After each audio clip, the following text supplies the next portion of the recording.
Bueno, arratsaldeon, entzuten da, ezta?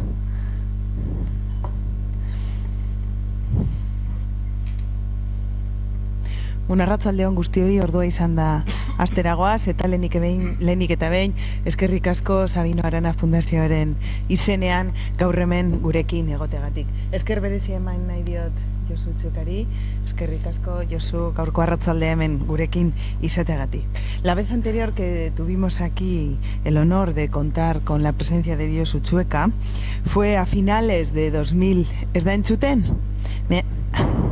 Fue a finales de 2020, Josu, si recuerdas, con motivo de una conferencia sobre la red Álava, en la que conjugó habilidosamente género, historia y memoria. Historia y memoria también tienen que ver en la gamazada en tiempos de los éuskaros, napartarras y euskaldunes, el lema que desarrollará hoy Josu Txueka cuando se cumplen 130 años sobre el acontecimiento histórico. Gamazada deituruko herri eta udal mugimendu ikaragarria izan zen, 1889 eta 1894 urteetan gertatutakoa, alderdi liberala buru zuen gobernu Espainiarrak Nafarroaren aurka egindako erasoari erantzun irmoa emoteko. Germán Gamaz orduko ogasun ministroak 1851eko lege itunduaren bidez ezarritako Nafarroako foru zerga araubidea indargabetu nahi izan zuen, eta asmo horrek mobilizazio handia sorrarazi zuen Nafarroako herritarren eta bertako erakundeen aldetik. Zerga autonomiaren defentsan, bidenabar, emandako erantzunak foruzalen eta euskal abertzaleen arteko hurbilketa sustatu zan. Txuekaren arabera, Nafarroa garaikidean gertaturiko lehen jendeketa mobilizazio handia izan zen. Josu Txueka Intxusta, Lerinen jaio zan, cursó la carrera de Historia en las universidades de Granada y País Vasco, se doctoró con la tesis del nacionalismo vasco en Navarra 1931-1936. Ha sido profesor titular de Historia Contemporánea en la Universidad del País Vasco desde 1988 hasta su jubilación en 2019. Sus campos de investigación son el nacionalismo vasco en Navarra, la guerra entre el 36 y el 39 y el exilio. Es premio Ricardo Arregui 1997 y premio Manuel Irujo 2015. Barriro eskerrik asko Josu eta zeurea daitzen aitozunean. Horrela, bai. Vale. Mila esker, Fundación Sabino Aranari hain zuzen ere aukera ematen diatelako gai honetaz, naiz eta nik antolatzailei esanien bezala aspaldiko kontua da niretako ikerketa aldetikan, baina beti napar bezala gogoko gai bat dela, eta horregatikan, hori, aukera eman zidatenean hortaz hitz egiteko esanien baietz. Vengo con un tema propuesto, sugerido, no voy a decir impuesto porque sería mucho decir, por el amigo Luis Guezala, pero ya digo, es un tema que yo trabajé bastante en los años 90, que ya fijaros lo lejos que pillan, parece que no, pero ya, pues eso, han pasado más de 30 años, y ahora no es uno de los temas que yo esté investigando específicamente, pero siempre es un tema grato para discutir, para investigar y para contrastar. Hain zuzen ere, zeren orduan planteatu ziren edo planteatu diren gauzak errepikatzen dire, bai, eta, pues hori, interesgarria da, eta hola. Y sin más me meto en materia. Creo que ya van y las imágenes, ¿no? Ya están puestas. Y si hubiera sido la charla ayer, que era día de San Valentín, pues podíamos andar hablando o empezar hablando de la que inspiró la famosa estatua de los fueros que todo el mundo conocemos o conocéis. Y si no, la próxima vez que vais a Iruña, tranquilamente, ahí en el Paseo Sarasate, os paráis a mirarla y tal. Hubiera sido bonito hablar ayer de esta mujer, porque últimamente se ha escrito bastante sobre ella, la mujer que inspiró al escultor y al arquitecto escultor o arquitectos escultores que diseñaron el monumento a los fueros, porque esa mujer, tuvo una historia de amores, desamores, aventuras y desventuras precisamente con los escultores que hicieron una estatua de 5 metros de altura y, aparte de ello, pues por ejemplo, le hicieron madre de 3 hijos. Entonces hubiera sido un tema muy curioso para haberlo hablado si ayer hubiera sido la charla 15 de febrero, San Valentín. 14, pues, 15 soy, ¿no? Pero bien, bueno, dicho esto, anecdótico, pero bueno, el que quiera, esta noche, como todos sois, me imagino, usuarios de esta nueva tecnología o de estas nuevas técnicas del Internet, tecleáis su nombre en Google, en Internet, Rosa Oteiza Armona, y os aparecerá ahí enseguida un artículo escrito por este alcalde de Iruña, que también es historiador, Joseba Sirón, donde cuenta todas las venturas y desventuras de esta mujer que inspiró porque era muy guapa, de joven, tan joven y tan guapa que inspiró y le dio amor a uno de los escultores arquitectos a este monumento. Y esto es muy conocido porque no es por casualidad que si algo ha representado esta estatua que se va a hacer a raíz de la gamazada y que se va a terminar de hacer este monumento 10 años más tarde, en 1903, y que curiosamente, algo que también todo el mundo subraya, todo el mundo que se acerca a estas cuestiones, nunca fue inaugurado ni ha sido inaugurado, y ahí está pendiente de inauguración, por las razones que sean. Bueno, pues esto es el ícono, el emblema de lo que son los fueros en Navarra, y tan curiosamente aceptado que todas las corrientes, partidos, ideologías han hecho suyo. Y esta mujer, Rosa Oteiza Armona, es motivo o ha sido motivo de carteles, de emblemas, desde el Partido Carlista hasta HB, hasta Bildu, PNV, pasado por todas las corrientes ideologías. Y no es casualidad que cuando se habla de estas cuestiones o cuando se reeditan, por ejemplo, libros como el de la cuestión foral el año pasado, en el 2023, pues sea ella emblema. Y cuando en los años 80 hagan una especie de folleto tardíamente sobre la gamazada, sea ella el emblema. Y el último libro que yo controlo de los aparecidos sobre la gamazada acaba de salir ahora mismo, del amigo Xavier Irujo Amézaga, Gamazada Batasunaren Indarra, haga de ella y de este emblema el ícono de los fueros. Esto viene desde entonces, desde 1893-1894, cuando se da este movimiento, este fenómeno que ha pasado a la historia con el nombre de gamazada. Todos ya sabéis, fue relatada entonces en caliente por Gervasio Etayo y por Hermilio Olóriz. El libro el amigo Gervasio Etayo, como veis, es de 1893, y el libro anterior, que está reeditado y que, bueno, lo podéis ver en las bibliotecas.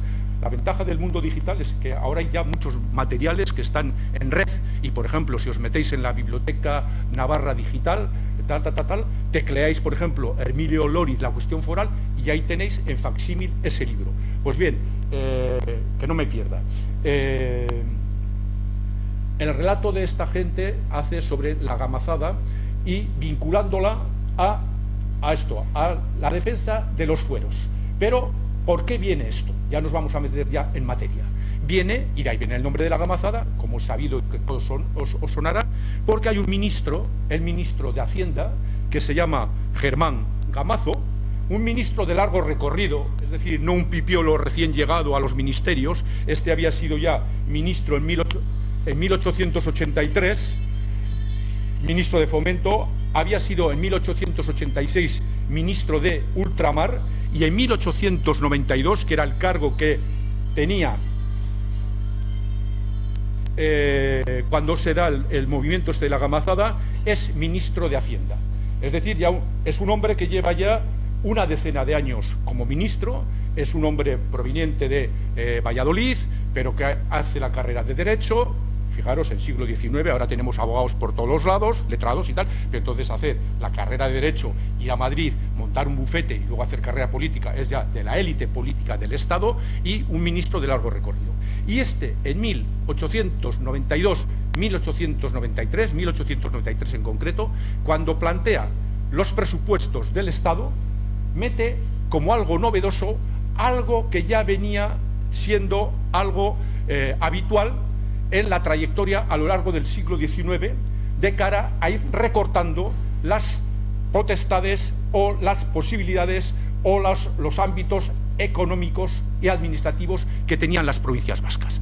Y no vamos a hacer aquí una historia larga, pero todos nos ubicamos cuando sabemos que cuando termina la Primera Guerra Carlista, en 1839, hay a continuación, enseguida, una ley que dice se conservan los fueros de las provincias vascongadas y Navarra sin perjuicio de la unidad constitucional. Y un artículo 2 que dice el gobierno, oyendo previamente a las provincias, procederá a la modificación de los fueros. Eso trajo como consecuencia que 2 años más tarde, en 1841, la Diputación de Navarra, liberales, es decir, igual que los que están en el gobierno en Madrid, acepte esa modificación de los fueros y tenga una ley específica, la ley de 16 de agosto de 1841, la que luego se ha llamado por parte navarra paccionada, como si hubiera sido un pacto y no una ley de imposición del Estado central respecto a esta, mientras que el resto de provincias vascas, Guipúzcoa, Vizcaya y Álava, no entran en esta dinámica de pacto, ni de negociación, ni de discusión, y están en una situación de un limbo y de una no modificación de sus fueros hasta 1876. Cuando termina la Segunda Guerra Carlista, que llamamos, ¿no? 1876, ahí sí que viene tabla rasa para todos. Y viene la famosa ley de 21 de julio de 1876, en la que a las provincias Guipúzcoa, Vizcaya y Álava se le iguala, de hecho, en el tema de que ya se les abolen esos derechos, esas potestades que tenían de no participar en las quintas, de no tal, y se les iguala, diríamos, a la situación de Navarra. Y viene la abolición de fueros de 1876. No nos vamos a meter. Anseco parecido, es decir, algo parecido ocurre cuando en 1893 este ministro, el de Hacienda, el amigo Germán Gamazo, ¿vale?, plantea en esa Gaceta de Madrid, que era lo que ahora llamamos el Boletín Oficial del Estado, un artículo, el artículo 17, una novedad que está en el artículo 17, donde dice, no sé si lo leéis, pero os lo leo yo: el gobierno usará inmediatamente la autorización que le otorga el artículo 8 de la ley de 11 de julio de 1877, esto era una especie de actualización del cupo que había habido unos años antes, el convenio que se llama de Tejera-Baldosera, o la conserváis, para aplicar a la provincia de Navarra las contribuciones, rentas e impuestos que actualmente rigen y los que por la presente ley se crean en las demás provincias del reino. Y una segunda parte de este artículo afecta a las provincias vascongadas, a Guipúzcoa, Vizcaya y Álava. Y esto, cuando se refleja en la historiografía navarra, solo se lee el primer párrafo. Pero el segundo párrafo es muy evidente que les meten a todas en el mismo saco, en el sentido de a todas se les va a proceder a igualar por la baja con el resto de las provincias españolas. Igualmente procederá a revisar los conciertos celebrados con las provincias vascongadas, quedando facultado para comprender en ellas las contribuciones e impuestos que actualmente se recaudan por la Administración, entendiéndose que en ningún caso la cifra de los conciertos ha de ser inferior a la de la recaudación por estos conceptos obtenida. Esto, en el caso de Navarra, origina una especie de gran tormenta, de gran sensación de desasosiego, de protesta y demás, que viene de arriba abajo. Lo que pasa es que luego se va a extender por la base y va a tener este carácter popular que veremos. Es la propia Diputación, que son hombres liberales y algún carlista, León Yanguas, Ricardo Gastón, Ramón Echeverri, que era el presidente, que está en el medio, Ramón Echeverri, don Ulpiano Urrea, Rafael Gaztelu, Jesús Elorz, quien hace un escrito a los parlamentarios navarros que están en Madrid y al gobierno diciendo: esto no puede ir adelante, esto es una conculcación del estatus de Navarra y la desaparición, y aquí utilizan toda la jerga y todo el discurso que desde entonces había tomando cuerpo en Navarra, en el sentido de que lo de 1841 era un pacto que no se podía derogar o cambiar unilateralmente. Y es la propia Diputación. Primero han sido los medios de comunicación de entonces, que os podéis imaginar qué tipo de medios de comunicación eras. Pero, por ejemplo, en Pamplona se editaban 4 o 5 periódicos. Todos unánimemente, ya fueran liberales o ya fueran carlistas o tradicionalistas, cuestionan este previsto cambio. Y ahí tenemos el Liberal Navarro, que podía ser un órgano de prensa, era un órgano de prensa homologable o paralelo o amigo del gobierno, tal, sin embargo critica y va a hablar de la gran manifestación provincial de la que hablaremos. El tradicionalista, que es el carlista o tradicionalista, lo critica. El Eco de Navarra también, y la Lealtad Navarra también, diario carlista, todos. Bueno, y sobre todo, generan una dinámica de movilizaciones que empieza el Ayuntamiento de Pamplona el 28 de mayo. Esto había llegado, los primeros rumores, en vísperas. El boletín la Gaceta, era del 11 de mayo. Pues bien, el 28 de mayo es el Ayuntamiento de Pamplona, de la mano del alcalde Alberto Larrondo, creo que es, ¿vale?, el que hace ya una movilización, una manifestación. Y, visto el éxito de esta manifestación, deciden que el 4 de junio se haga una movilización a nivel de toda Navarra para protestar contra este proyecto de cambio en el articulado, a través del articulado del estatus de Navarra. Y es entonces cuando se da esa gran movilización de masas, claro, desde los parámetros de entonces, daros cuenta que, por ejemplo, en el caso de Navarra, los carruajes que se utilizaban eran carruajes de caballos, y solamente la Navarra que tenía un tren, como es la zona de Alsacia hasta Pamplona, o luego de Pamplona hacia la ribera, unida por el tren, tenía una cierta facilidad para comunicarse. El resto no. Un señor o una señora, bueno, en este caso son sobre todo los hombres los que se movilizan, que quisiera ir de Estella a Pamplona, tenía que ir eso, en un coche de caballos. Y uno de la montaña, entendiendo por la montaña desde los valles pirenaicos hasta la zona de Maltarreca, etcétera, etcétera, 3/4 de lo mismo. Entonces, convocan a una manifestación en Pamplona, y ahí es un tema muy bonito porque luego hablaremos de pancartas y demás. Entonces, no existen las pancartas que nosotros conocemos hoy en día, pero existen estandartes, que van a hacer este tipo de estandartes como si fuera una procesión religiosa, en seco parecido, ¿no?, donde ahí plantean. Y tenemos, por ejemplo, algunos de ellos que se han conservado. Claro, recuerdo la gamazada, Paz y Fueros, otro, Fueros Pacto Ley de 1841, ¿veis? Pacto Ley es lo que dicen ellos, o este del nuevo casino de Pamplona, Paz y Fueros, donde distintas entidades de tipo recreativo, ayuntamientos, etcétera, etcétera, van a confluir a esa manifestación. Esa manifestación, los que conocéis Pamplona, todos conocéis, pero merece la pena ir allí, no solo rápidamente, sino hacer un pequeño paseo y deteniéndose y tal. Pues la próxima vez que vayáis a Iruña, vais a la Plaza del Castillo, donde está la Diputación, ya sabéis, y bajáis por Chapitela, ¿vale? Vais al Ayuntamiento y vais por toda la calle Mayor hasta la Iglesia San Lorenzo. Y de la Iglesia San Lorenzo seguís hacia los Tres Reyes y vais al Paseo Sarasate. Ese es el recorrido que hace esa manifestación. Entonces, haciendo un cálculo como se hace ahora para el número de gente, cuando la manifestación empezaba aquí, en la Plaza del Castillo, en la Diputación, hacia la Plaza del Castillo, ¿vale?, hacía todo ese recorrido que he dicho hasta llegar al comienzo del Paseo Sarasate. Este 600 ya veis que es de los años 60, pero lo que es interesante de esta fotografía es que lo que vemos aquí es dónde estaba entonces, en esa casa ya desaparecida, se tiró en los años 70, y ahora hay un banco y una casa así nueva, de los años 70, esto era la sede del gobierno civil. Esa manifestación hace un recorrido encabezada por la propia Diputación, que sube al gobierno civil a decirle que están en desacuerdo con ese proyecto de presupuestos y que él sea consciente de las miles de personas que se han manifestado.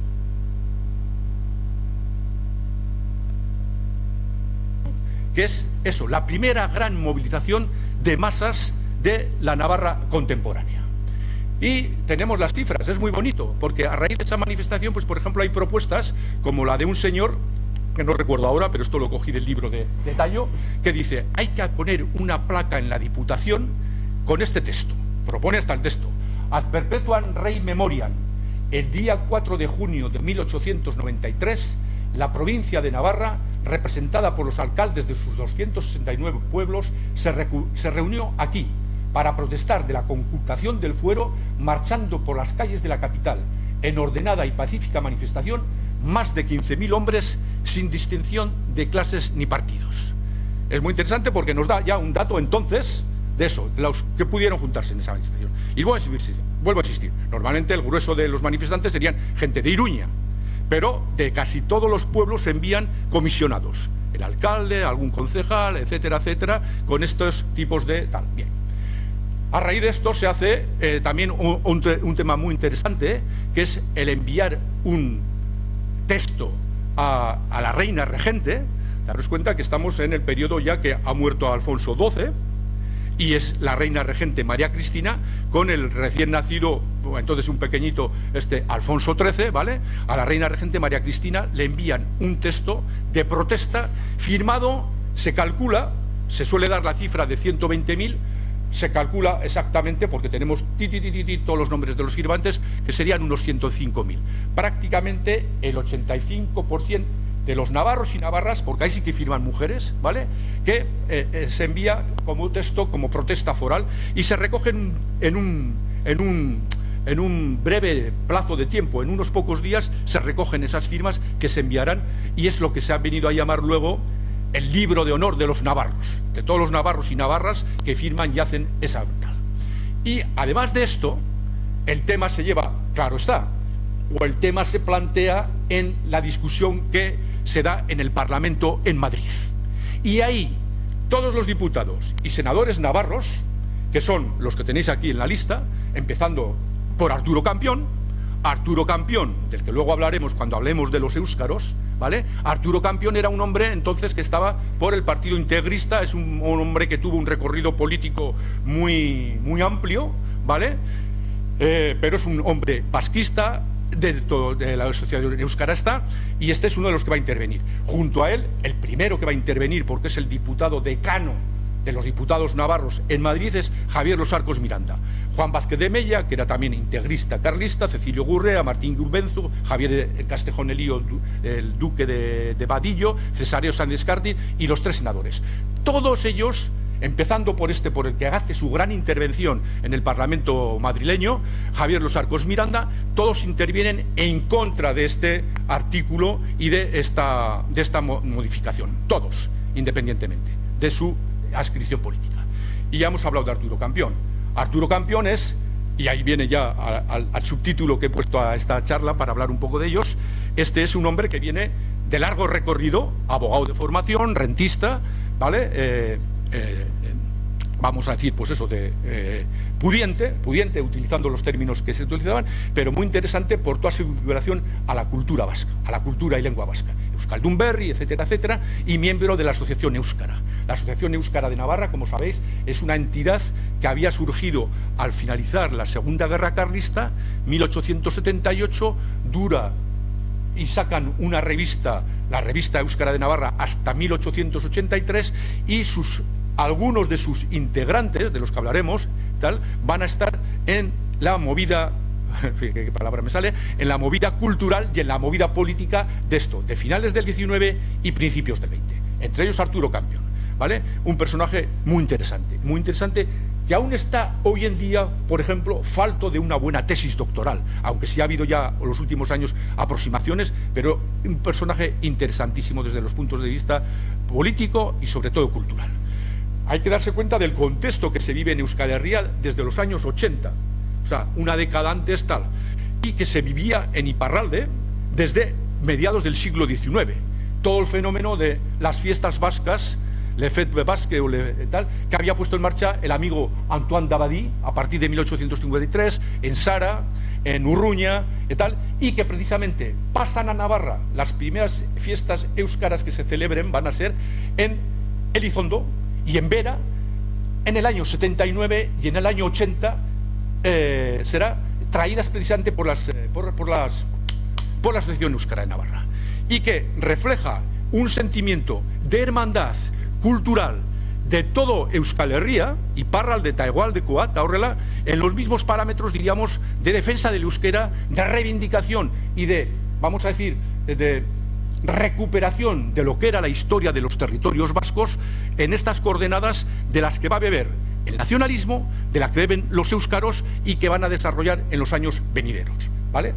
Ahí tenemos, es muy bonito el tema. Yo de heráldica entiendo muy pocas cosas, pero tengo un cuñado que está obsesionado con la heráldica y me vuelve majarón y tal. Pero de las primeras veces que nos aparece el Saspiak Bat o el Seirak Bat es ahí en Iparralde, gracias a este tipo de fiestas. Bueno, nos da igual.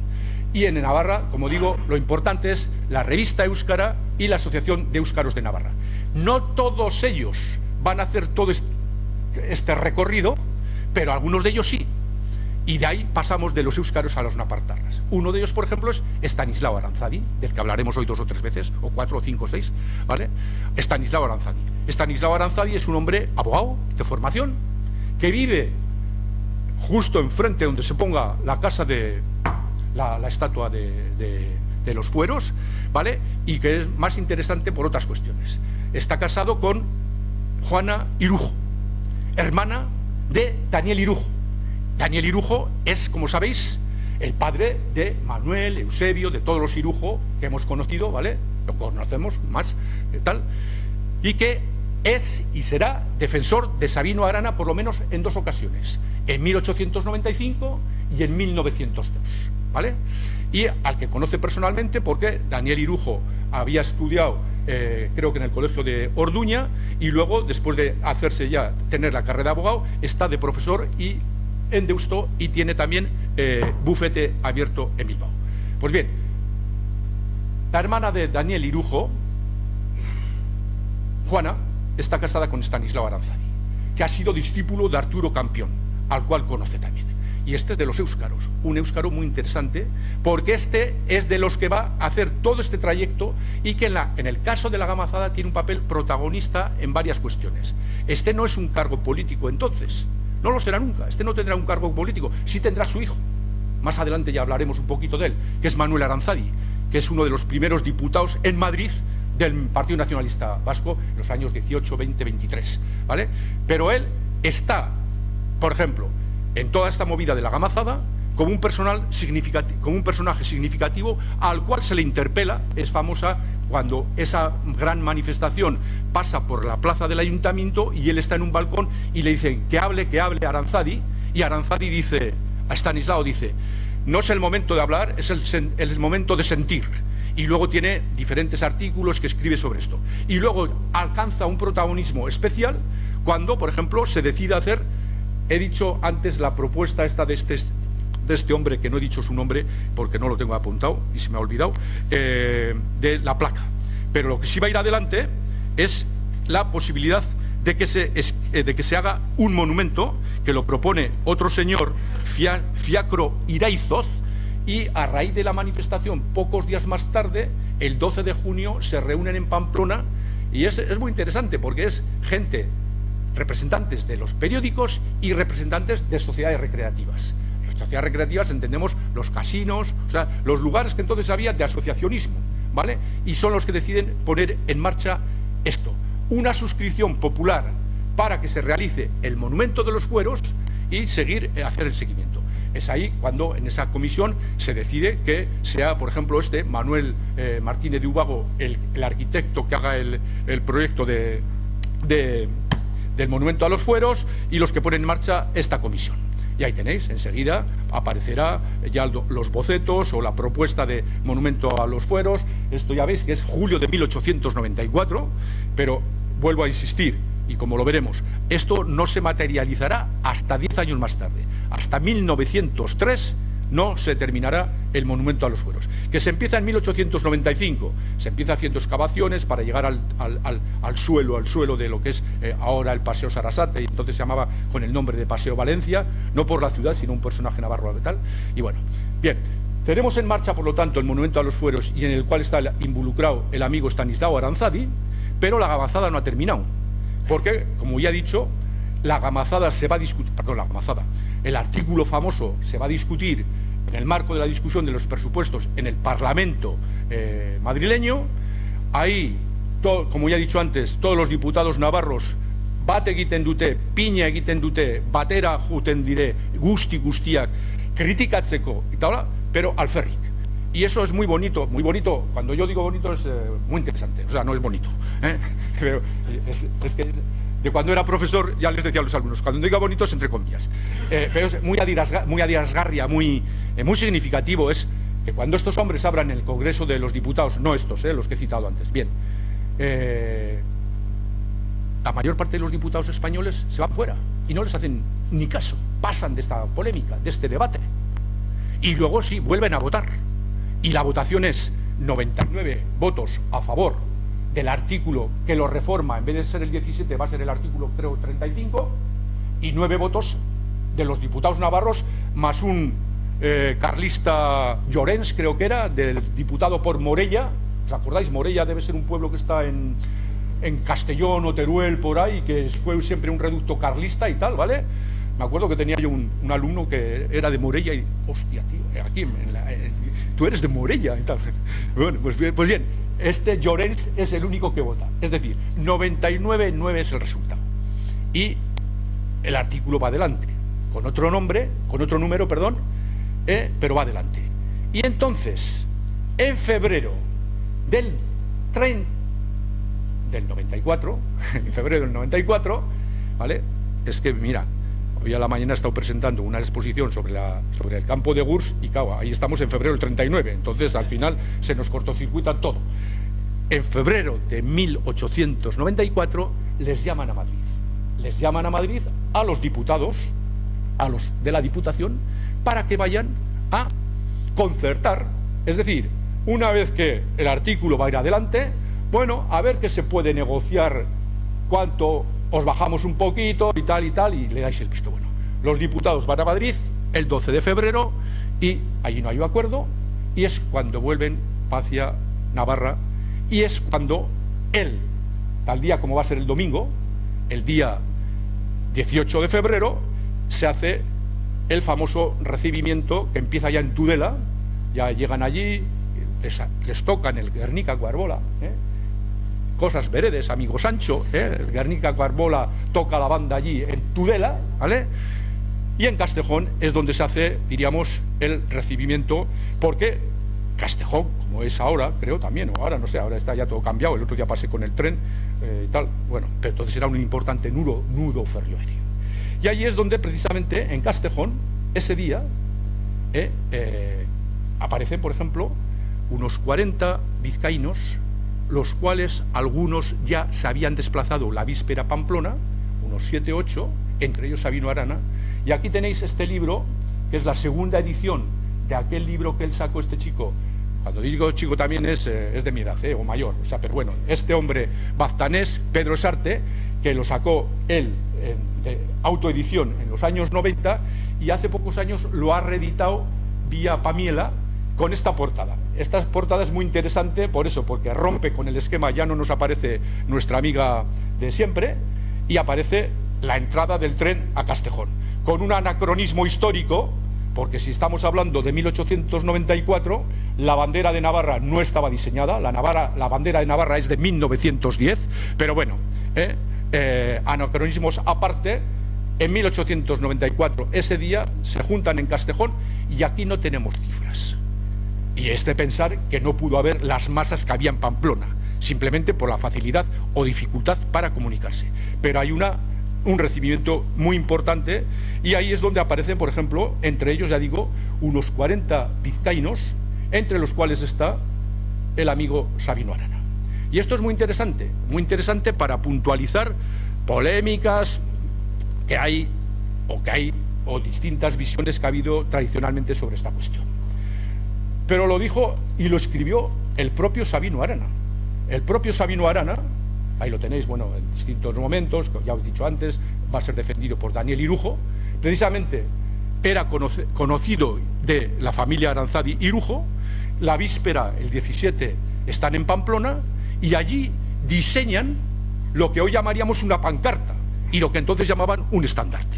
Y ese estandarte es preparado por Juana Irujo, la mujer de Aranzadi, y es el que se va a llevar allí a Castejón.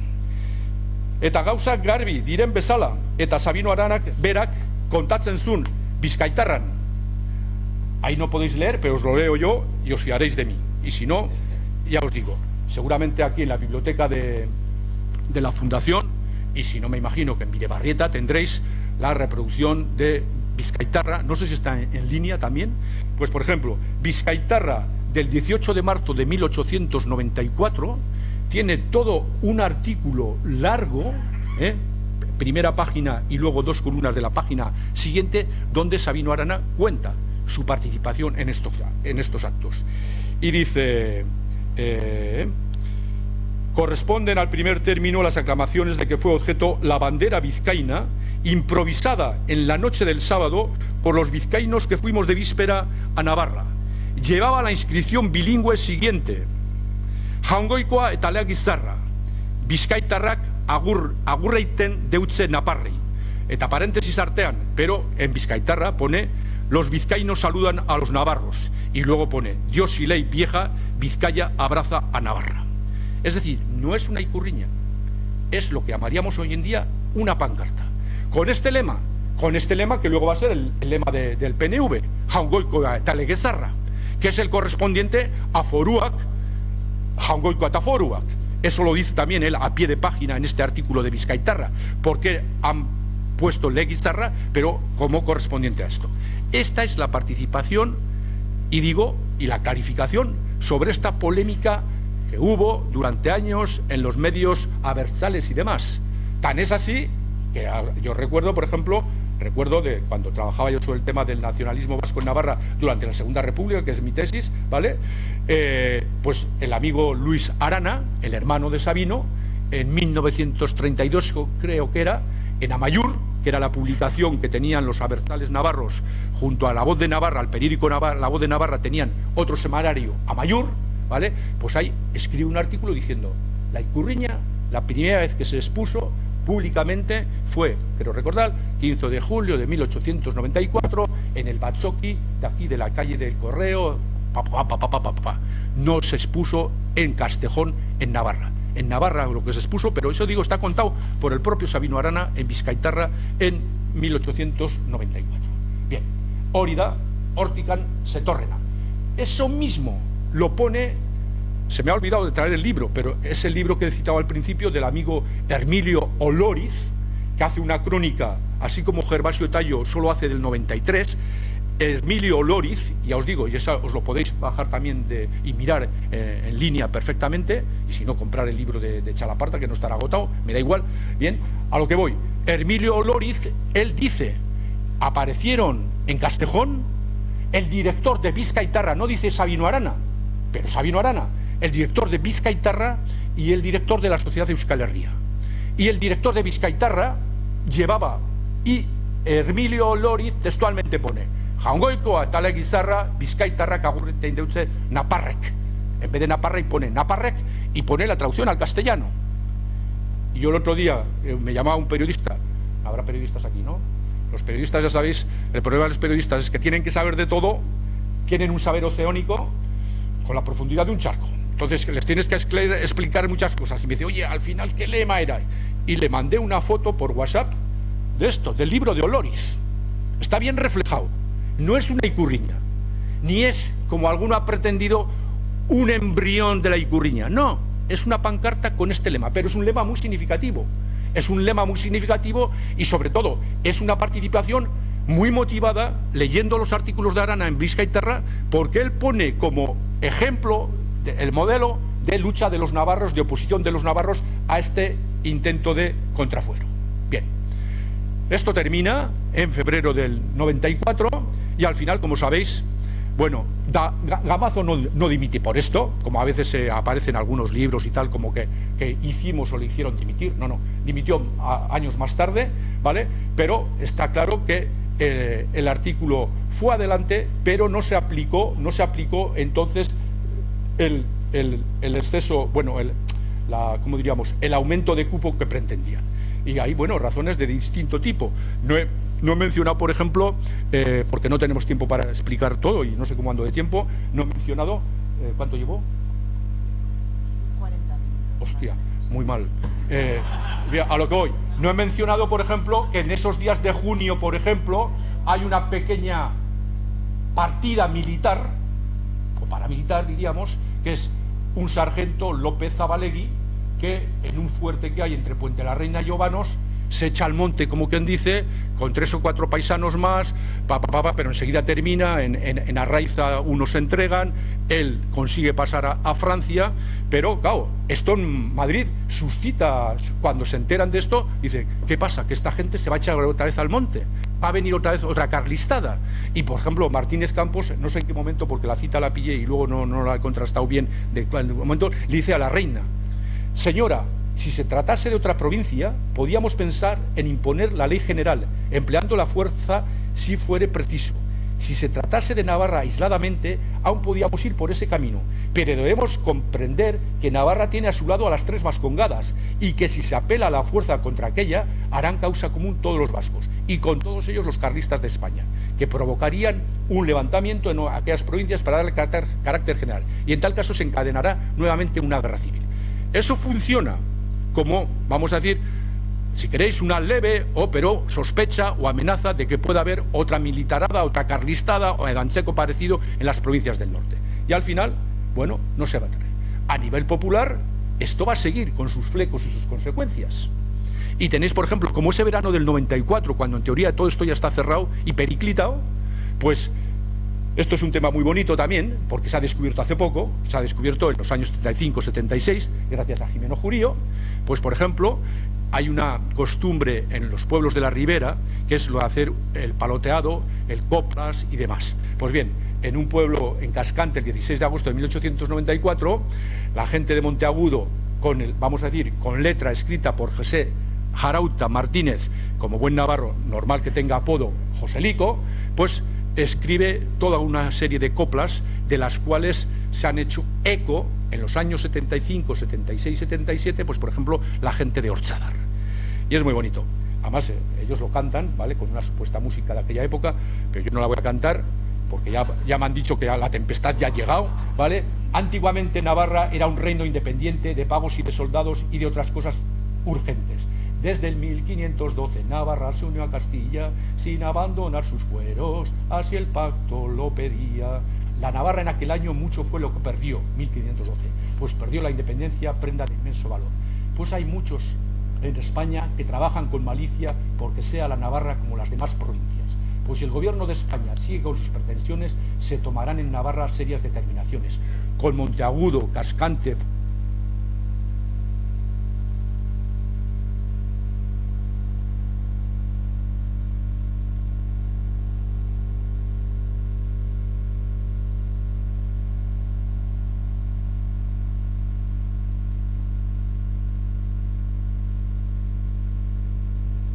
el grupo Orchadar, es un grupo de Navarra dedicado al folclore, a las danzas y a la investigación, lo representó precisamente el 18 de febrero de 1976. Qué bonito, ¿no? Como sabéis vosotros, y vosotros, por la gente que veo aquí, por edad, ¿vale?, previamente había que mandar al gobierno civil o a Información y Turismo las letras de los cantaldis, etcétera. Esta letra, por si acaso, no la mandaron, pero la cantaron. Y poco después, estamos hablando de 1976, que ya había muerto el ferrolano, ¿vale? Bien, pues les llega una multa a 10 o 12 integrantes del grupo Orchadar por cantar una canción que no había sido presentada a censura y que iba en contra de la unidad de España. Gracias a Dios, o a quien sea, vino después las amnistías y demás, y quedó esto en agua de borrajas porque se les abrió proceso en el propio Tribunal de Orden Público en el 76. Bien, eso es anecdótico, pero significativo. Bien, y lo que queda pendiente, y con esto ya voy a terminar, pero que me parece que es muy interesante, es eso. Es lo que ocurre con la estatua de los Fueros. Con ese monumento que, ya digo, desde junio del 93 estaba ya en marcha. Con esta comisión, en la que está el amigo Aranzadi y otros más y demás. Se recupera dinero, se recoge dinero, pero no se termina hasta 1903. Y ahí tenemos a la amiga inspiradora de Amores y de esto a Rosa, ¿vale? Ahí veis abajo que faltan las placas de la que vamos a hablar ahora interesadamente. El número clave para esta cuestión, para esta estatua, es el número 5, 5 merindades, 5 lados, ¿vale? 5 estatuas. Ahí tenéis ya la estatua de los Fueros a la altura de 1907, ¿vale? Muy bien, en el Paseo Sarasate, que llamamos ahora. Ahí tenéis la estatua de los Fueros vista desde ahí, desde desde el final del Paseo Sarasate, 1930, ahí la tenéis hace pocos días, ¿vale? Muy bien, tal. Tiene diferentes cuerpos, el de arriba, que es esta, la representación de la matrona foral, de 5 metros de altura y 5.000 kilos, hecha en bronce, y fue uno de los elementos en ponerse. Fecha de cierre 1903. En la parte intermedia, los escudos de las 5 merindades, empezando por el de Navarra con Pamplona, y luego 5 figuras que representan la autonomía, fijaros ese concepto, la autonomía, entonces, así, la justicia, la paz y el trabajo. Bien. De esto nadie se da cuenta, y esto no ha sido reproducido como es reproducida la matrona siempre, ¿vale? Y lo que nadie se da cuenta, o sí se da cuenta, pero no se reproduce, es el tema de los mensajes o de las inscripciones que hay en la planta baja. En la planta baja, que es la más visible y la más accesible. Y ahí tenéis. Y es muy bonito y muy interesante, y es lo que con esto quiero terminar, y con esto quiero hacer hincapié en esto. Hay 3 en castellano y 2 en euskera. Uno, podríamos decir, es la presentación de este monumento. Se erigió este monumento para simbolizar la unión de los navarros en la defensa de sus libertades aún más dignas de amor que la propia vida. 2 de carácter histórico y que avalan la continuidad de los fueros y el que Navarra tenga esas prerrogativas o esos derechos. La incorporación de Navarra a la corona de Castilla fue por vía de unión principal, reteniendo cada reino su naturaleza antigua, así en leyes como en territorio y gobierno. Esto está sacado de la ley de Cortes d'Olite del año 1640 tal. Otro, juraban nuestros reyes guardar y hacer guardar los fueros sin quebrantamiento alguno, mejorándolos siempre y nunca empeorándolos, y que toda transgresión a este juramento sería nula de ninguna eficacia y valor. La nuevísima recopilación también 1630. Eta bi euskeraz. Gaur egun, joan den egunan kazetari batek berak esaten zidan, hoy en día no se pondrían seguramente los mismos mensajes que se pusieron entonces. Desgraciadamente no. En la Navarra dominante oficial hoy sería inconcebible jartzea olako mezu bat, baina orduan jarri zuten. Eta horrek adierazten du zen olako identitatea edo sentimendua zeukaten horren atzean ibili ziren batzuk. Gu gaurko euskaldunok guraitasoen ileskorren oroipenean bildu gera hemen, gure legea gorde nahi dugula erakusteko. Nosotros vascos de hoy nos hemos reunido aquí, o nos hemos juntado aquí, para demostrar que queremos mantener la ley, ¿vale? Gu gaur euskalduno, ¿vale? Eta beste bat euskeraz dagoena, y el otro que está en euskera, pero que está escrito en caracteres supuestamente ibéricos y tartésicos, que hizo el padre Fita, pero es una transcripción de un texto en euskera, que lo tenemos traducido, y que dice esto. Claro, este no hay problema, porque este, como nadie lo entiende, este no genera ningún problema. Pero los que saben estas cuestiones saben. Zergatik ez dute jartzen horren atzean horren itzulpena. Denok ikus dezagun zer jartzen zuen. Nosotros los vascos, de 5 mesus, en 2, euskaldun bezala definitzen dute bere burua, oroigarri horretan. Nosotros los vascos no tenemos más señor que nuestro Dios. Al extraño damos bienvenida y hospitalidad, pero jamás soportaremos su yugo. Sabedlo vosotros, nuestros hijos. Este monumento nunca se llegó a inaugurar. En 1903 se terminó, el 8 de abril se coloca a esta chica, a la escultura de la matrona, que todos conocemos por arte y Hau da, lehen esan dudan bezala, esto es algo como lo que he dicho de pasada, y ya con esto sí que voy terminando, ¿vale? En un contexto esto, desde el último tercio del siglo XIX, o desde las últimas décadas del siglo XIX, Nafarroan dago olako mugimendua, euskeran alde, berreskuratzeko gure historia, bire gauzak eta horrela, eta hori da faktore bat, politikoki ezela gauzatu hemen bezala, alderdi indartsu bezala PNV-ren bitartez, beranduago etorri zen Nafarroan, baina ezin dugu lertu orduko jokaera kontutan izan gabe hori. Y no viene solo de los de allí, sino viene de la miresmena, de la admiración que tenían sobre nosotros, sobre el euskera, por ejemplo, pues sabios, eruditos y kerlaris de todo el mundo, o de toda Europa. Y ahí tenéis, por ejemplo, el famoso mapa de Luis Luzano Bonaparte, que no llego a leer ahora bien la fecha, pero creo que son 1883, ¿vale? Oso Sanguratsua, ¿vale? Ahí vienen estos planteamientos de las fiestas en un planteamiento unitario de la cultura vasca iparraldean eta hegoaldean, y ahí vienen los planteamientos de reflexión sobre el mundo euskaldun, sobre el futuro del euskera. Ahí tenéis, por ejemplo, esto es muy bonito, también os lo podéis bajar de internet, ¿vale? La conferencia que, por ejemplo, da el amigo Stanislao Aranzadi en 1902 en el Centro Vasco de Bilbao, un año antes de que muera Sabino Arana, ¿vale? En el Centro Vasco de Bilbao, reconstitución del pueblo euskaldun por la reconstitución de la lengua. Esto. Algunos de estos terminan pasando, como es el caso de Aranzadi, a el PNV cuando se estructure en Navarra. En 1911 es el primer Napar Buru Batzar. A partir de 1911 tienen una publicación que se llama Napartarra, ¿vale? Una publicación que va a durar, Aztekaria, semanario, desde 1911 hasta 1919. A partir de 1917 empiezan a tener representación, por ejemplo, en el Ayuntamiento de Pamplona. Lorda, Cunchillos, García Larrache son los primeros concejales. A partir de los años 20 tienen un diputado en Madrid que va a ser el hijo de precisamente de Stanislao Aranzadi, Manuel Aranzadi. Voy terminando, ¿vale? Y ellos están de lleno en la bronca, en la pelea política, pero también en la política cultural. Y esto es muy interesante, y no solo para nacionalistas, sino para todo el mundo mundial de Navarra. Cuando, por ejemplo, se realice el primer Congreso de Estudios Vascos, 1918, en Oñati, la Diputación Navarra participa.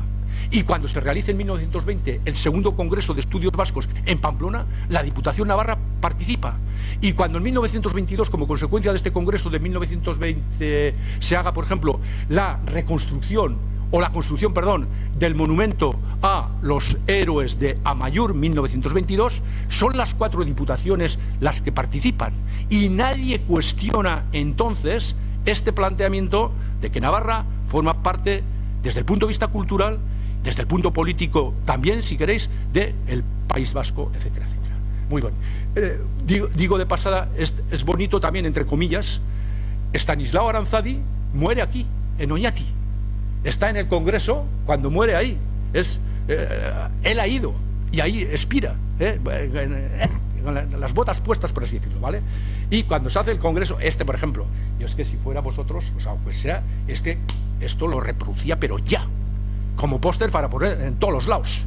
Y no sé cómo el año pasado, o el 2020, igual estábamos en plena pandemia, yo qué sé, o estos no se enteran de la fiesta. Pero por ejemplo, este cartel de Guezala, no está no, sí, es de Guezala, no está aquí Guezala, no está el que me fichó para esto, está. Pues mira, el cartel es de su antepasado, de Guezala. Segundo Congreso de Estudios Vascos, julio de 1920 en Pamplona. Y ahí, con el escudo, el Seirak Bat. Vale, terminamos. Ya digo, nuevas generaciones vienen, Aranzadi muere, pero le seguirá su hijo Manuel Aranzadi, y se entra en una nueva dinámica política que va a llevar a los años 30, y con esto ya termino de verdad, a que el término de fueros, o la reivindicación de los fueros, o la reintegración de los fueros, va a ser fundamentalmente a través de un nuevo parámetro, de un nuevo planteamiento que va a ser el de la autonomía, y que va a ser el tema de los estatutos de autonomía, que no es casualidad. El primer proyecto Estatuto de Autonomía va a ser el de la Sociedad de Estudios Vascos, que desde 1930 estaba trabajando sobre estas cuestiones. Y cuando llega la Segunda República y les dicen, Aguirre y compañía, después de haber hecho la fallida reunión de Guernica, etcétera, etcétera, y les dicen preparar un estatuto, en un tiempo récord pueden plantear un estatuto, el estatuto que se llevará a Estella, con este título tan potente, Estatuto General de Estado Vasco, aprobado en la Magna Asamblea de Municipios Vascos, celebrada en la data del 14 de junio de 1931.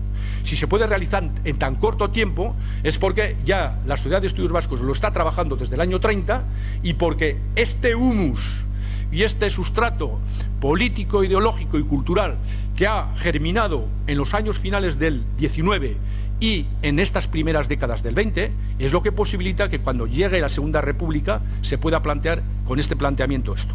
Son los descendientes de los napartarras son los descendientes de los euskaros y son los descendientes de esos que en 1903, como vemos, se definen Nafarroan eta Nafarroako bihotzan euskaldunak bezala, sin ningún complejo y sin ningún problema.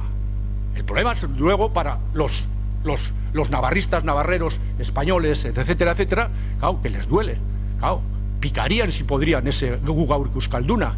Y la inscripción en ¿cómo se llama? En su puesto ibérico, pues ya digo, como nadie la va a entender, pues ahí está, muerta de pena o muerta de risa. Pero, bestela jarriko, alderantziz izango balitz, nosotros españoles de hoy defendemos a la monarquía, Badabono, yo que sé, no sé cuántos, hace tiempo que la habían traducido y la habían puesto allí, y la 3 de oros, pero no.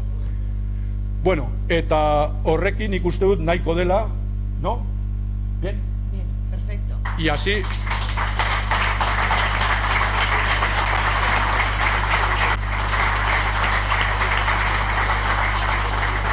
Tenéis tiempo para preguntar o para discutir o plantear cosas y demás. Baditugu galderak. Ah, bai, osondo. Bai, badituzue zuen eserlekoetan horrelako txartela, galderak egiteko nahi duen arentzako. Tenéis tarjetas en vuestros asientos y ya hay varias preguntas con tarjetas. Eskerrik asko. A ver, lehenengoa. ¿Dónde podría el nacionalismo vasco democrático encontrar un nicho de votos? Y segundo, ¿puede existir hoy un partido en Nafarroa con el que se podría formar una minoría vasco-navarra como en la época de la República? Lehenengoa. ¿Dónde podría el nacionalismo vasco democrático encontrar un nicho de votos? La cuestión es, pienso yo, modestamente, dar alternativas a los problemas que tiene hoy la sociedad vasca. Pongo un ejemplo, quiero decir yo, el nacionalismo o el mundo abertzale se puso de moda en el tardofranquismo y en la transición porque era una corriente atractiva y porque planteaba planteamientos, yo creo, interesantes para la salida de la dictadura. Y entonces, bueno, pues hori erakargarria zen. Hoy en día, atender a las cuestiones sociales, a las cuestiones de desarrollo de los territorios, de la gente y demás, es lo que puede dar esto. Es decir, no ser solo especialistas.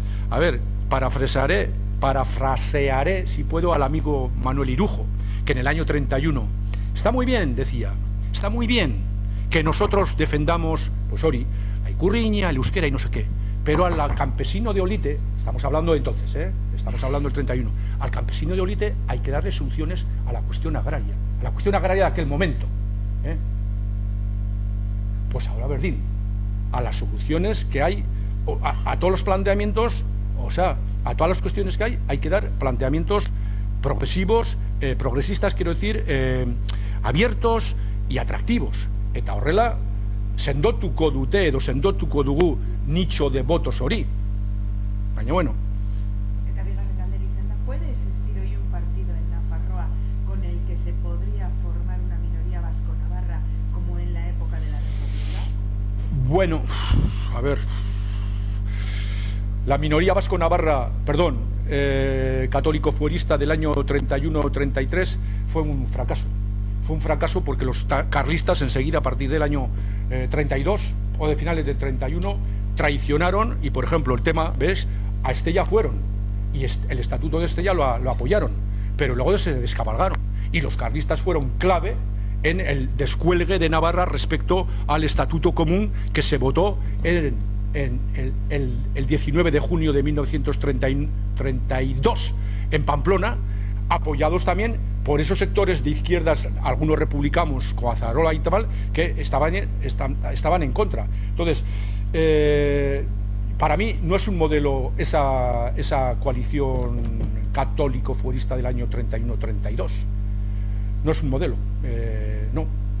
Y además, en el caso de Navarra, bueno, si la persona que conoce que un poco la situación política de Navarra y tal, veo muy difícil en el campo de las derechas, por ejemplo, acercar a gente a esto, porque a la derecha, la Navarra, si algo le define hoy en día es su antinacionalismo vasco, antivasquismo y demás, ¿vale? Por eso he dicho antes, de pasada, hoy en día sería impensable en Navarra poner gu gaurko euskaldunok porque lo iban a cuestionar. Cuestionan hasta cuestiones súper básicas, como eso, en torno al euskera y demás, no mueven pieza, y no solo las derechas, sino sectores de las izquierdas, ¿vale? Hoy en día los conflictos que está habiendo, por ejemplo, conflictos o problemas o trabas en torno al euskera, bat egiten dute hor oposizioan PSNek eta UPNek eta PPek, ¿vale? Entonces, con esa gente es muy difícil hacer un planteamiento común en estas cuestiones, es muy difícil. Si sería posible, de todo el mundo, vamos a decir, más o menos abertzale, más o menos vasquista y demás, donde en Navarra ha habido ensayos, como fue Nafarroa Bai, ¿vale?, donde estaban ahí PNV, Euskal Alkartasuna, Aralar, incluso los sectores de la izquierda, diríamos ahora, española, como puede ser Batzarre, todos estaban aglutinados, luego eso ya sabéis que se rompió, ahora está Geroa Bai, que bueno, con una situación, diríamos, o una posición ambigua, con gente del PNV o con gente que no son del PNV, que son de Social Los Verdes, o no sé cómo se llaman y tal, ¿vale? Entonces, pero bueno, nik uste dut, gaur egun, ere bai, Nafarroan, dagoen egoera, dato berria dena, el nuevo dato es que por fin se ha conseguido, no sé si por intereses de cara a Madrid, a todo y demás, a que el mundo del Partido Socialista salga del bloque antinacionalista o antivasco, que era el bloque que existía en Navarra hasta hace unos meses. Si no, sería impensable, por ejemplo, el cambio que ha habido en el Ayuntamiento de Pamplona y tal. ¿Por qué? Como dice el chico Sánchez, la necesidad es virtud, ¿no? En Navarra, claro, necesitaban o han tenido que apoyar, por ejemplo, el cambio en el Ayuntamiento de Pamplona. Esa chica del Partido Socialista que terminó su intervención en la anterior legislatura diciendo agur a Sirón, con una, no sé, puntos suspensivos digna de la derecha más antinacionalista navarra, ahora está callada. Y el Partido Socialista, esa Elma Saiz, que ahora es ministra y que dijo que nunca haría alcalde a Sirón, ahora está callada, porque han necesitado los votos de H. Bildu en Madrid. Entonces, pero bueno, sea por interés, sea por lo que sea, se ha conseguido sacar al Partido Socialista de ese bloque. En un futuro, me parece muy lejano, será el replantear, porque han hecho mucho camino, diríamos, en el sentido de establecer unos parapetos, trincheras o barreras frente al mundo euskalduna, frente al mundo euskaltzale, hasta en cuestiones básicas y puramente democráticas en torno al euskera, ¿vale? Entonces, desandar eso, igual en un futuro será posible, pero baina, bueno, hori kanpotik ikusita, zenei azken batean ja Nafarroatik kanpo bizi naiz, Donostian, eta juten naiz askotan, eta horrela, eta beti nago keskatuta Nafarroarekin, noski baiet, baina ez nago horko zera esateko eta horrela, baina, bueno. ¿Afectó la gamazada de alguna manera al discurso posterior nacionalista de Sabino Arana? Nik uste dut baietz. O sea, Sabino Arana, que empieza en su aparición pública política precisamente en los mismos momentos de la gamazada, el discurso de Larrazábal es junio del 93, las primeras publicaciones de Bizkaitarra es entonces, y enseguida va a ver que el problema que él plantea para Vizcaya es común a lo que él llamará enseguida ex-estados vascos. No es solo un tema de Vizcaya, sino también de Guipúzcoa, de Navarra, de los territorios de la Purdi y demás. Y eso yo creo que sí que le va a dar un impulso más a que su proyección no sea solo para Vizcaya, sino que sea para el conjunto del Estado vasco, o del pueblo vasco, como queráis llamar. Zehazki, noiz hasten dute euskararen aurka egoten Nafarroako eskuinakoek? Hori ere bai, nik uste dut, a ber,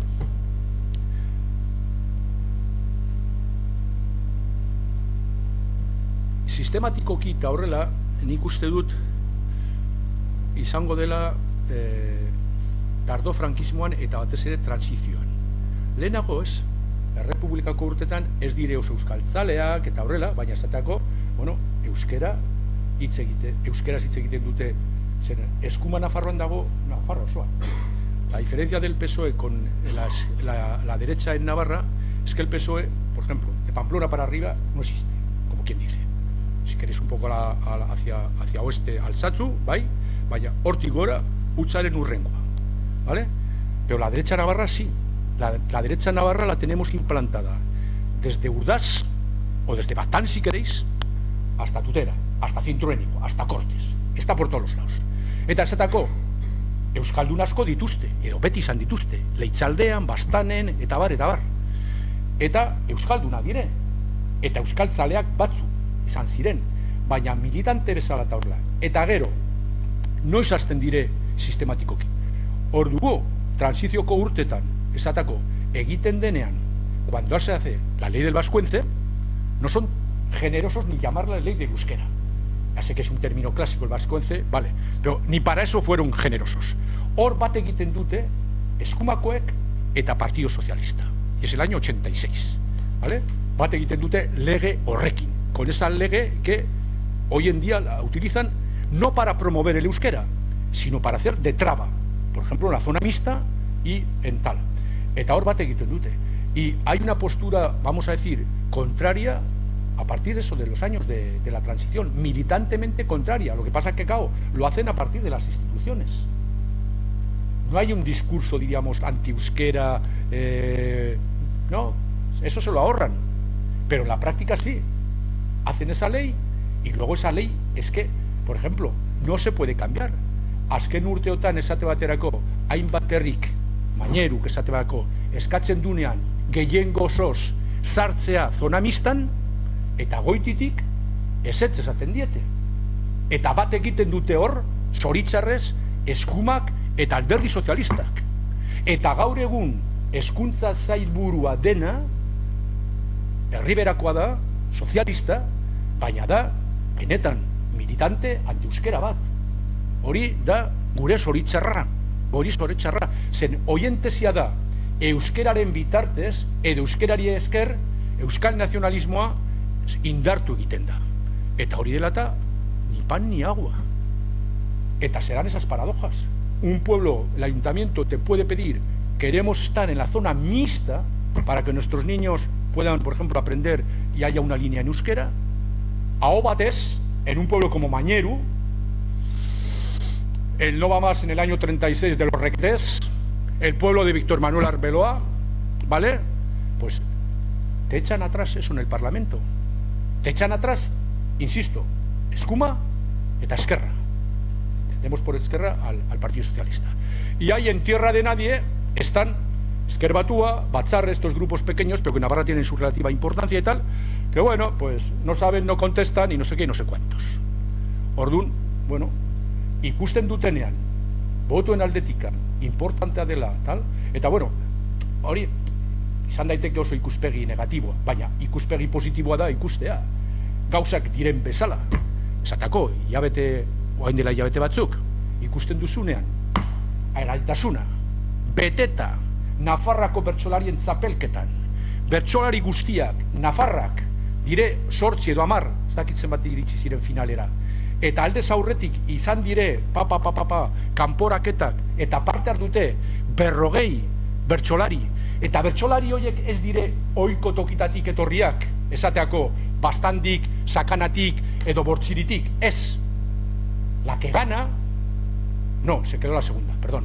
La segunda es una chavala de Iruña, y la otra chica que llegó, las dos chicas, es de Barañain, Euskaldun berriak. Eta sortu dire hori Iruñeko edo Iruñe herrian ez ohiko tokitatik, hori positiboa da, ulertzen. Hori da lehenko galderarekin abiatuta. Egiten badugu gauza erakargarria, positiboa, eta horrela jendea begerera ganatuko dugu, baina ez bakirik esparru edo plano kulturalean, plano guztietan, baina hor ere bai ikusten da, eta gaur ere bai behartuta izango dire, baina hori, publikazioak, taulako gauzak egin behar dituzte ja elebidunez. Hori irabazi dugu. Hori garai batean pentsaezina zen. Pentsaezina zen esatako Nafarroan antolatzea berezko bertsolariekin lehiaketa bat. Oain bai, ditugu. Eta ditugu euskal idazleak. Eta horrela. Eta hori positibo izan da. Baina hori lortu dugu azken urteotan, eta hor sekulan ez dugu izan inungo laguntzarik UPNren edo PPren aldetikan, eta zoritxarrez, sentitzen du desatea, baina horrela da, PSren aldetikan ere. Hoiek beti egon dire, siempre, bum, bum, bum, a la kontra. Baina horrela da. Orduan, kasi gozoa, baina egoera, bueno, polita da, polita. Ez dakit beste galderari dagoen. A ver.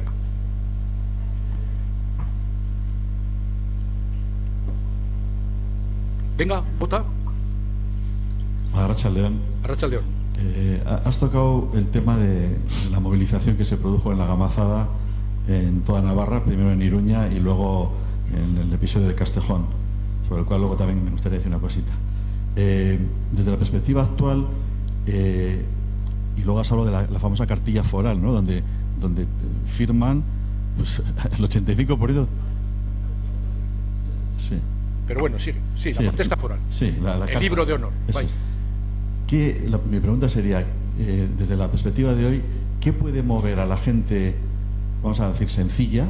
A los diputados forales está claro que dominaban la cosa pública, lo que eran los impuestos, etcétera. ¿Cómo puede llegar a la gente sencilla de entonces, con muchísimo analfabetismo, como había en todo Euskadi y en el resto del Estado, para que firmaran aquello, para que entendieran que les perjudicaba personalmente, si no era pues un tema personal de tierras o de tener que ir a las quintas, etcétera, o si hubo un toque de corneta también, porque los tiempos eran los que eran. Igual también en los pueblos se dijo esto hay que firmar porque lo dice el alcalde, por ejemplo, no sé.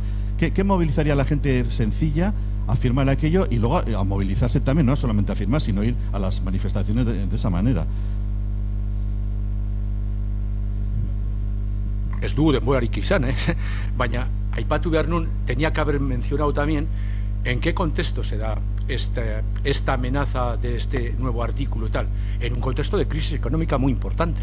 Los pueblos están endeudados. Los pueblos han hecho muchos pagos, por ejemplo, que aún tienen pendientes de cobrar por parte del Estado a raíz de la guerra carlista, que han tenido que pagar a las tropas, han tenido que alimentarlas, etcétera, etcétera.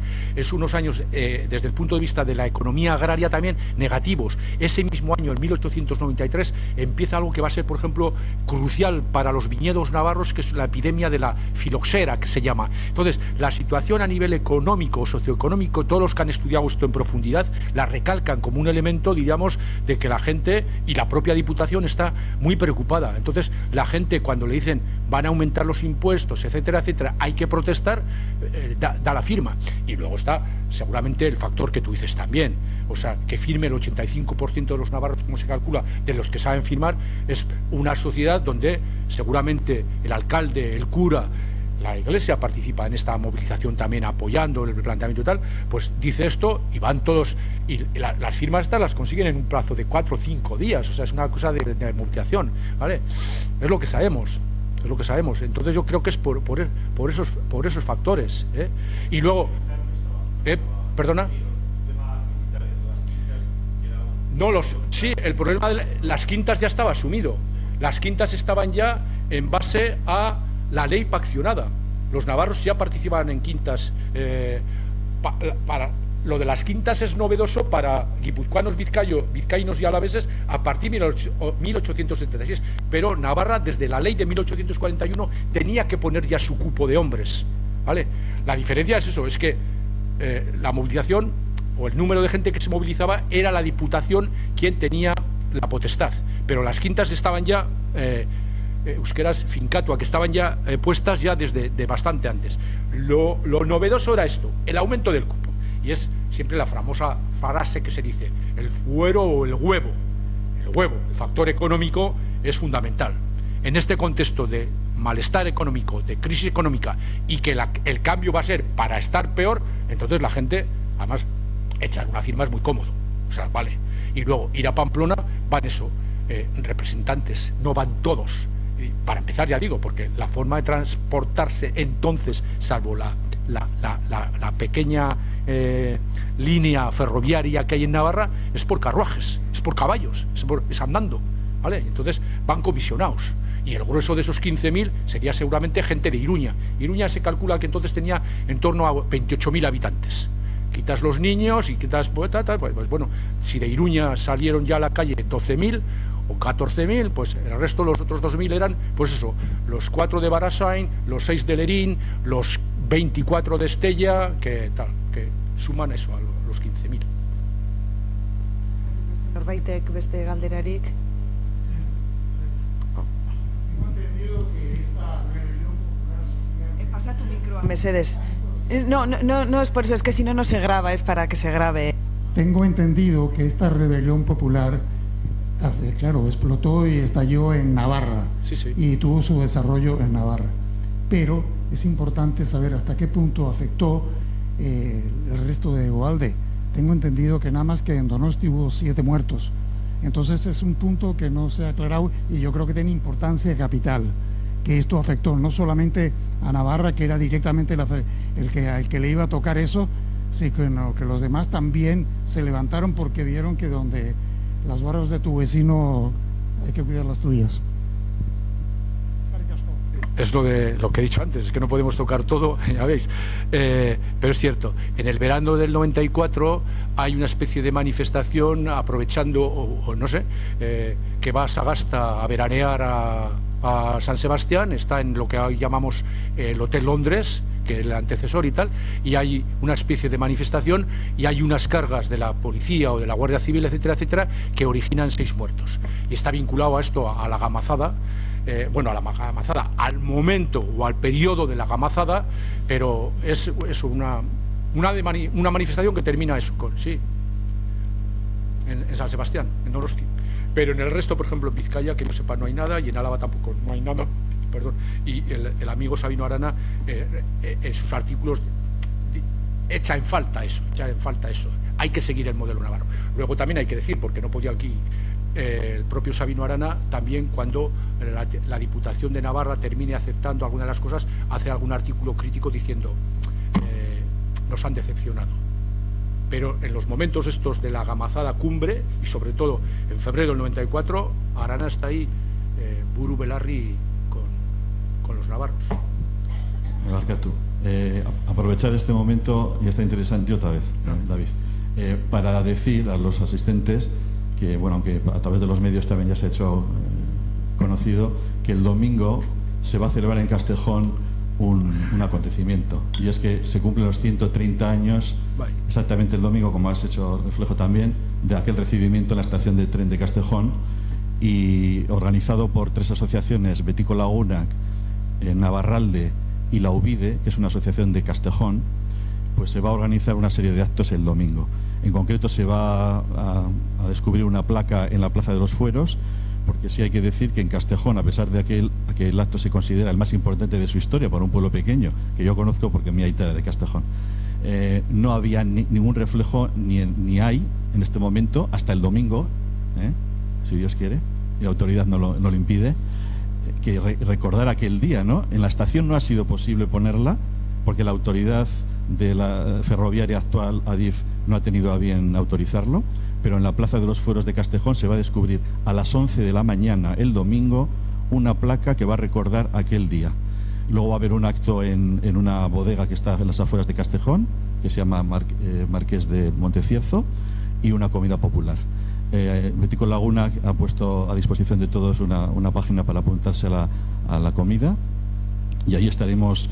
Hemos hecho un recuento y casualmente la historia es así, vamos a ir 40 vizcaitarras y nos vamos a juntar con todos los navarros y de Castejón, que están muy entusiasmados con este acto, y esperemos que la gente responda. Pues habrá que buscarlo. Eskerrik asko guztioi. Bueno, ez badago galdera gehiagorik, eskerrik asko Josu, eskerrik asko guztioi, eta orain aukera txiki bat izango dugu hemen kanpoan zerbait hartzeko eta pizka bat gehiago berregiteko. Eskerrik asko.